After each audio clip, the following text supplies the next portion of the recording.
Now it's wintertime and you're probably thinking it's time to make some plans for a greenhouse. And this is how we did it. We have 17 by 48 foot greenhouse. Galvanized steel pipe skeleton with polyfilm skin. The bows stand every 4 feet. There is a lucky 13 of them. And they sit inside steel posts that were hammered deep in the ground in the fall. The bows are made out of 1.66 inch diameter pipe. The side walls are 5.5 feet high. The top of the greenhouse is 10 feet high. And polyfilm to skin this greenhouse was 32 feet wide. The whole kit cost about $2,000. Very expensive real estate. We scraped 6 inches of soil from 8-foot wide strip all along the greenhouse on both sides, and we took all that soil and we piled it in the greenhouse footprint to elevate it and level it. Before building the end walls, we added about 5 inches of gravel all around the base to prevent weeds from growing and for better water drainage.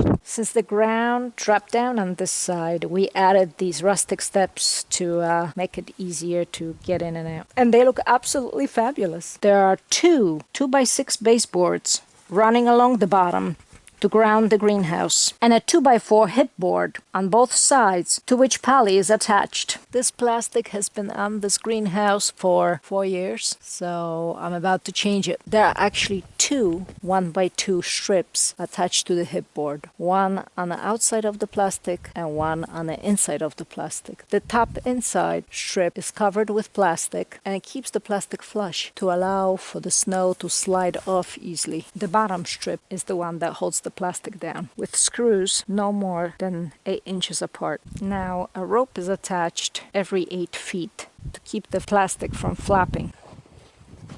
So this handle is made out of a steel closet rod. It's attached to this T-bar with a bolt running through it with washers on all sides. I use this crank handle to roll up the plastic sides on a hot day.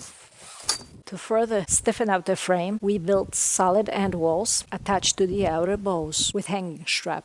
The end wall sits on a base plate made out of 2 layers of 2x6s, to which all the 2x6 studs are attached on 2-foot centers. The end walls are notched to accommodate the pipe of the last arch. All sharp ends were trimmed to prevent the plastic from ripping. Anything sharp or protruding was covered with thick masking tape to prevent the plastic from ripping. That includes all carriage bolts and straps. The end wall frame was covered with 1x7 shiplap boards with 1/8 inch spacing to prevent warping. We've added a 4-foot wide and 8 feet tall door where you can come in with a cart. Now, because these doors are very heavy, we use these huge hinges with large, long screws that go into the 2x6 frame. And so far, 4 years later, that's still true. To lighten the greenhouse doors, only one 2x6 was used where the hinges are, and the rest are 2x4s. We've added a pair of large windows on each end for super-duper ventilation. The windows are large enough to accommodate an electric window fan. Windows open to the inside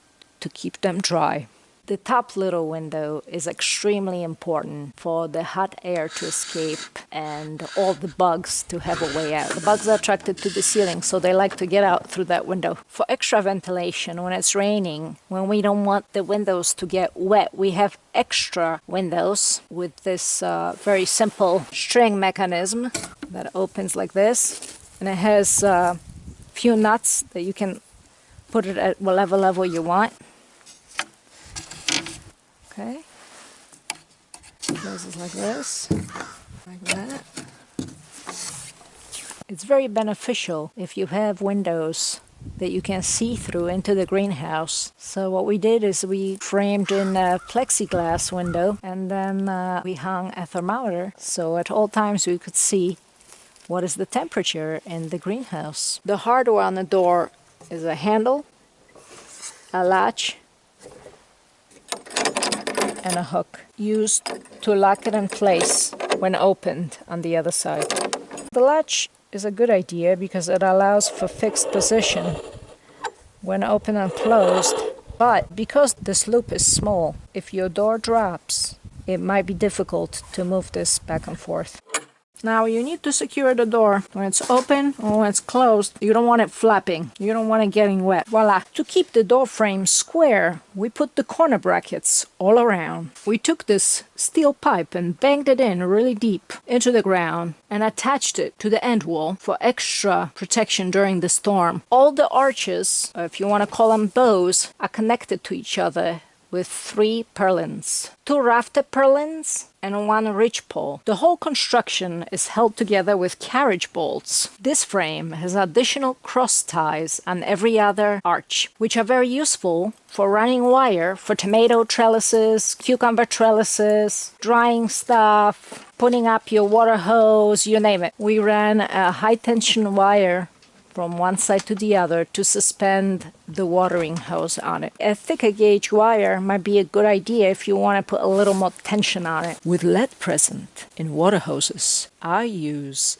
a virgin urethane plastic hose that doesn't contain lead. We built 2 long raised beds, 4 feet wide and 40 feet long, from rough sawn 2x8 cedar boards. The boards are connected to the same 2x8 pieces put vertically into the ground about 1.5 feet. The reason why it's made out of cedar is because it doesn't rot as fast. The aisles are about 20 inches wide to allow for a small cart or wheelbarrow and yourself to wheel through. I don't have any chemically treated wood in the greenhouse because this is where I grow my food. On the north side, we built a nice long table and a shelf for seedlings and planting and all sorts of activities. All the table legs are made out of cedar, but not the top. The top is pine. The tabletop is made out of 1/2 inch hardwood cloth, kept in place with washers and 1x2 strip of wood. On the outside, we bent 1 inch of the hardwood cloth up so it prevents things from falling off. And on the inside, it's this strip of wood that performs the same function. The width of the table is meant to fit the length of a planting tray. The top shelf becomes a valuable space for sun and warmth-loving seedlings. To keep the table always in line, we connected it to the greenhouse bows with tension bands normally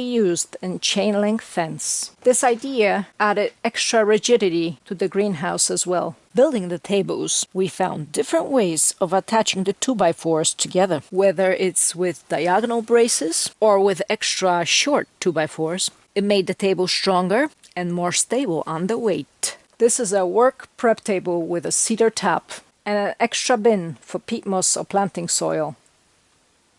Outside 40 degrees, inside 100 degrees. Nice and toasty. Now, I haven't cleaned this place yet before spring. Well, I'm about to rip out the annuals that won't be doing that well and enrich the soil and get it ready for whatever comes along. All I have in here that's viable is sage, lavender, and a couple of blackberries, which I'm experimenting with that are not for this zone. I'll be sure to do another video when things are growing. See you later.